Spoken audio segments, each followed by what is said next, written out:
তাপস নানক সহ ২৮ জনের বিরুদ্ধে অভিযোগ গঠনের শুনানির দিন আজ। আরও জানবো ট্রাইব্যুনাল চত্বর থেকে আমাদের সঙ্গে যুক্ত হচ্ছেন সহকর্মী ইমন মাহমুদ। ইমন, এ বিষয়ে আপনার কাছে বিস্তারিত কি তথ্য আছে জানাবেন।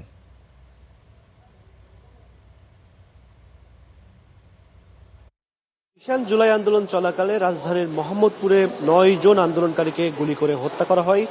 এই মামলায় সাবেক মন্ত্রী জাহাঙ্গীর কবির নানক এবং ঢাকা দক্ষিণ সিটি কর্পোরেশনের সাবেক মেয়র শেখ ফজলের উর তাপস সহ মোট ২৮ জনের বিরুদ্ধে আনুষ্ঠানিক অভিযোগ দাখিল শেষে আজ আনুষ্ঠানিক অভিযোগ গঠনের শুনানি রয়েছে। এই শুনানি রাষ্ট্রপক্ষের প্রসিকিউশনের পক্ষ থেকে আজ শুনানি হওয়ার কথা রয়েছে।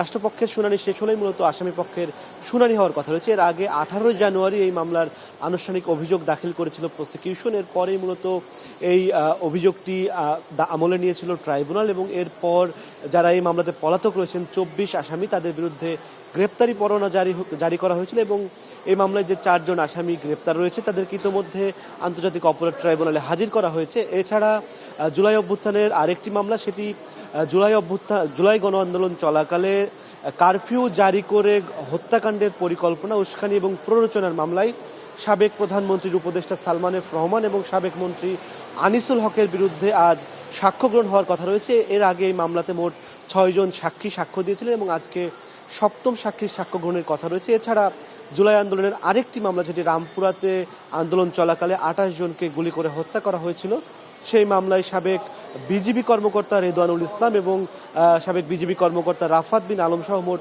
৪ জনের বিরুদ্ধে সাক্ষ্য গ্রহণ হওয়ার কথা রয়েছে। সেটিও আন্তর্জাতিক অপরাধ ট্রাইব্যুনাল একই অনুষ্ঠিত হওয়ার কথা রয়েছে। এখনও আন্তর্জাতিক অপরাধ ট্রাইব্যুনালের কার্যক্রম শুরু হয়নি। কিছুক্ষণের মধ্যেই ট্রাইব্যুনালের কার্যক্রম শুরু হওয়ার কথা রয়েছে এবং ট্রাইব্যুনালের কার্যক্রম শুরু হলে আসলে এই মামলার শুনানি এবং সাক্ষ্য গ্রহণে কি কি তথ্য উঠে আসলো সে বিষয়ে আরও বিস্তারিত তথ্য জানানো সম্ভব হবে। রিশান, এই ছিল আন্তর্জাতিক অপরাধ ট্রাইব্যুনালের জুলাই আন্দোলন চলাকালে যে মানবতা বিরোধী অপরাধ হয়েছিল সেই মামলার সবশেষ তথ্য।